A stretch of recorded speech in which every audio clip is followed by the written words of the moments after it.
डोंबिवलीमधली प्रदूषणाची समस्या याच्याकडे केंद्र सरकारनेच आणि राज्य सरकारने गांभीर्यानं पाहण्याची गरज आहे. लोकप्रतिनिधी म्हणून तुमचा नाही पाठपुरावा करा. तिथे ही जी पर्यावरणाची बघा तिथे असलेलं MIDC आणि तिथली पर्यावरणाची समस्या याने डोंबिवलीकर हैराण आहेत, याने कल्याणकर हैराण आहेत. नेमकं हे हे सगळं अडलंय कुठे? मी तुम्हाला सांगू मोठ्या प्रमाणामध्ये आता स्ट्रिक्ट विजिलन्स लावून त्याच्यावरती रिस्ट्रिक्शन्स लावून मोठ्या प्रमाणामध्ये जे आहे हे प्रदूषण जो नेहमी होत होता तो मोठ्या प्रमाणामध्ये जे आहे ते कमी करण्यामध्ये MPCBला असेल आपल्या सरकारला असेल यश मिळालेलं आहे. तरी पण काही जे आहे त्या हेझार्डस कंपनी त्या ठिकाणी आहे. पण त्या हेझार्डस कंपनीमध्ये पण खूप कामगार जे आहेत ते त्या ठिकाणी काम करत असतात. मध्ये देखील जेव्हा तो तिकडे विस्फोट वगैरे झाला तेव्हा देखील आम्ही सांगितलं की पाताळगंगेमध्ये ज्या या सगळ्या हेझार्डस केमिकल कंपनीज ज्या आहेत ह्या शिफ्ट झाल्या पाहिजे, दुसऱ्या कंपनी या ठिकाणी आल्या पाहिजेत. तसे प्रयत्न देखील चालू आहेत. अंबरनाथ MIDC होती एक, पाले MIDC झाली दुसरी. त्या ठिकाणी देखील रोजगार लोकांना मिळायला लागला.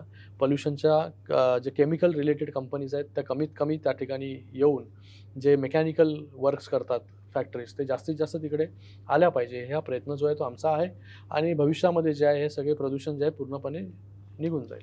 गेल्या काही काळामध्ये नरेंद्र मोदी यांनी 2 वेळा तुमचा श्रीकांत भाऊ असा उल्लेख केला आणि अत्यंत प्रेमाने त्यांनी तुमच्याबरोबर संवाद साधला.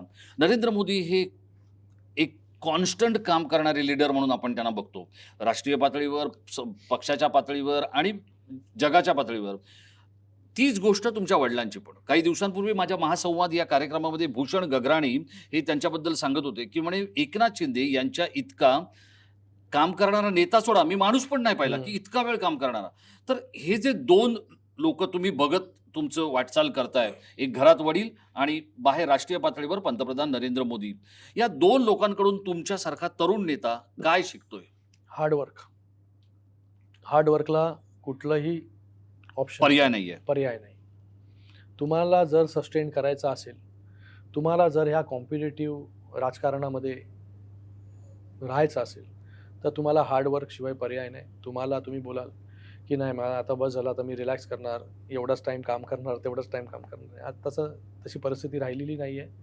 जो कंटिन्यू लोकांमध्ये राहील, जो कंटिन्यू लोकांच्या संपर्कामध्ये राहील, लोकांची कामं करत राहील, तोच जो आहे तो ह्या राजकारणामध्ये जो आहे तो सस्टेन करू शकतो. जे आता तुम्ही पाहताय की काही राजकारणी एकत्र आलेले आहेत ज्यांची सकाळच दुपारी होते.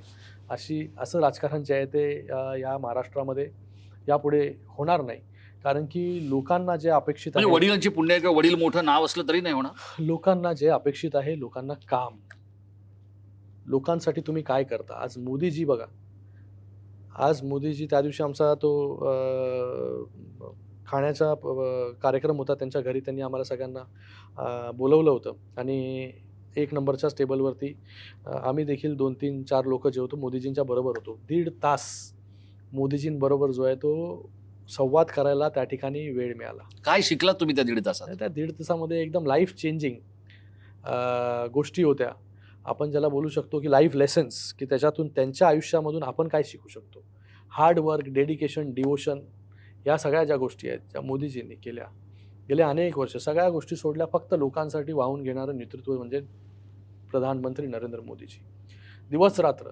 सकाळ त्यांची 3:45ला होती आणि तेव्हापासून जो माणूस कामाला लागतो तो मध्यरात्रीपर्यंत. एवढी एनर्जी घेऊन भारताला पुढे घेऊन जाण्याचं काम करतायत. भारताला 4थी मोठी अर्थव्यवस्था बनवण्याचं काम केलं मोदीजींनी. इन्फ्रास्ट्रक्चरमध्ये नंबर 1 केलं, FDIमध्ये नंबर 1 केलं. तर इतकं काम करणारं नेतृत्व जे आहे हे आपल्याला या देशाला लाभलेलं आहे. म्हणून आज देशाची ओळख देखील वेगळ्या प्रकारे जी आहे जगापुढे गेलेली आहे.